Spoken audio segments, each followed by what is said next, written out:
filming a video time. So, I hate when you have hair on me. Hey everyone, Miranda here.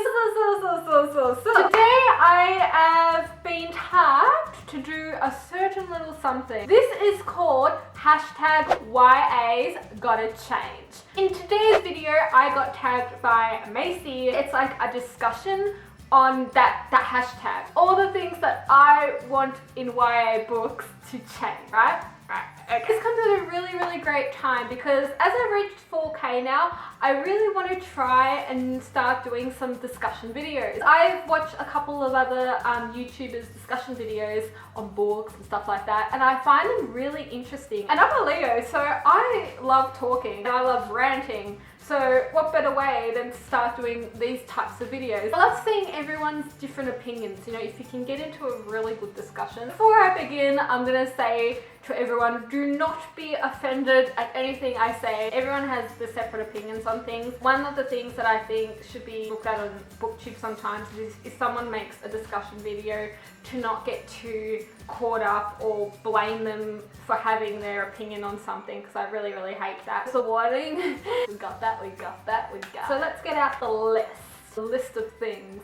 I'm not going to go on and on and on, otherwise this will be like a 2-hour video. Firstly, I love to talk about sex. Not like that, but you know what I'm saying. Sex in YA books, big thing, losing your virginity in books. I'm going to be spoiling a couple of books, so bear with me. What I tend to see is if it's a trilogy, girls always lose their virginity in the 3rd book, and that just pisses me off. It's so annoying. I'm not joking. It is the pinnacle of pet peeves. The girl's gonna lose virginity. Like, I could pick up any series and go, yeah, this is gonna be the book. Skip to the part where they have sex. What I really hate is they're always around that same age. Because usually, you know, the protagonist in a YA book can be like 16, 17. They always tend to lose their virginity at 17, 18. I really cannot stand the stereotypical way in books that a girl loses her virginity. They make it out to be like movies. You know, the first time is this magical thing. Everything happens the right way. There's a make out, they take the clothes off and they're popping. That's not real life. Like, trust me, that's not real life. First times aren't necessarily like that. So what I would want to change here is for a first time to be maybe not in the 3rd book, maybe in the 2nd book, and for it to kind of not be bad for the character, be written in a way that's kind of more realistic. They always like got the shit right. You know, the guy always has the condom. It just happens the same way. Some things can be super duper, like Warner and Juliet. That was full on. Lose your virginity in another way, please. I'm not saying the character should be raped, but in a way that's just more realistic. The first time he didn't know where to put it, you're just lying there and you just end up both laughing, and then you do it a little bit without a condom, and then like you're like, ah, ha, ha, ha. You know, I don't know, something like something just change. Because actually sometimes the protagonist doesn't have it. But some books that really annoyed me where this occurred was definitely City of Heavenly Fire. I hate the sex in the cave. Oh, I bugged the shit out of it. Well, I didn't actually mind the cave thing. Girls just seem to have it so good, and I'm like, it just doesn't happen that way. And I know it's not like an adult book, you know. Reading a YA book and a sex scene in a YA book isn't like reading Ugly Love. Sometimes it makes girls have these unrealistic expectations on how things should be. For me, coming into my like 20s now, I see things very differently, and actually having read some of those books at a young age, it's given me expectations and things made me compare to me. Yeah, this one's gonna change. Okay girl, let's get into this. If you prefer it, do you prefer it like when they just mention it briefly, or do you prefer like a scene?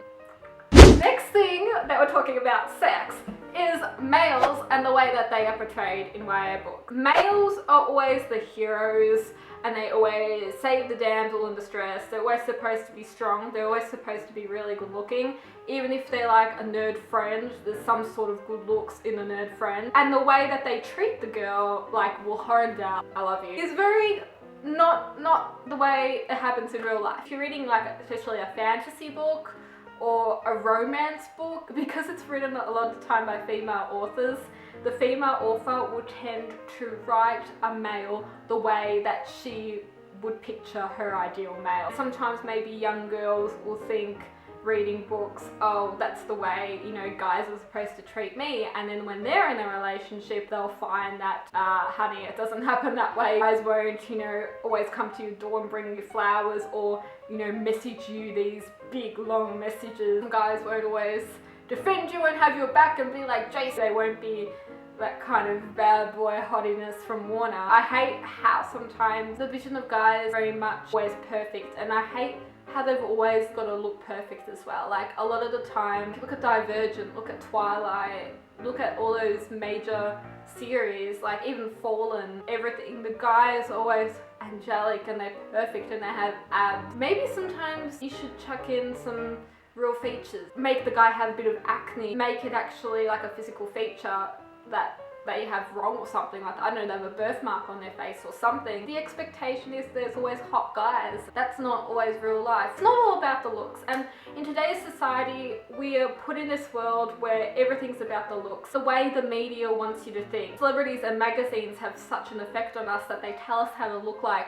You know, they tell us what to eat, to drink, what to wear. Even in relationships and stuff like that, I can say with Pascal, I didn't pick him because of his looks. I picked him because of his personality. And I think if a guy has a killer personality, that will shine through the looks, and that will be your look. So I've never gone for looks in people, I've always gone for their personality. If you write a guy that maybe doesn't look the bomb but has a fantastic personality, I think at the end of the day that will definitely be better than you know, like a hot looking guy that has it all. Like, I hate girls. If a YA series is based on a girl, it's always about a girl finding out something about herself that she didn't know before. I'm not just talking about fantasies. It can happen in contemporaries, you know, finding out a deep family secret. The protagonist finds out something about themselves that they didn't know before, and they get dragged into the world, and if it's a fantasy, it's magical. You know, if it's a contemporary, it's you gotta have that in a book. Like, I understand. Sometimes, especially in series like dystopians and also, you know, fantasies, I get annoyed. And you already know what's gonna happen. I think it had its time and a peak. Now it's losing its credibility. The next thing that I love to really talk about, but I'll let Macy talk about it more. She mentioned this to me. It's about disabilities in books. I will talk about this like really quickly, like a little thing about this. I actually think it's not talked about a lot. If you don't have your perfect characters, you have a character that's got a mental illness. And I feel like that's as far as they're going in terms of things. You could have a book about someone finding love that has low vision or can't speak or can't hear, and make like something out of that, and I think that'd be really beautiful. You know, people with imperfections, and to bring that out more in YA books. There is one that's coming out of Me Before You, but when do you have like a book like that where someone's in a wheelchair and they find love,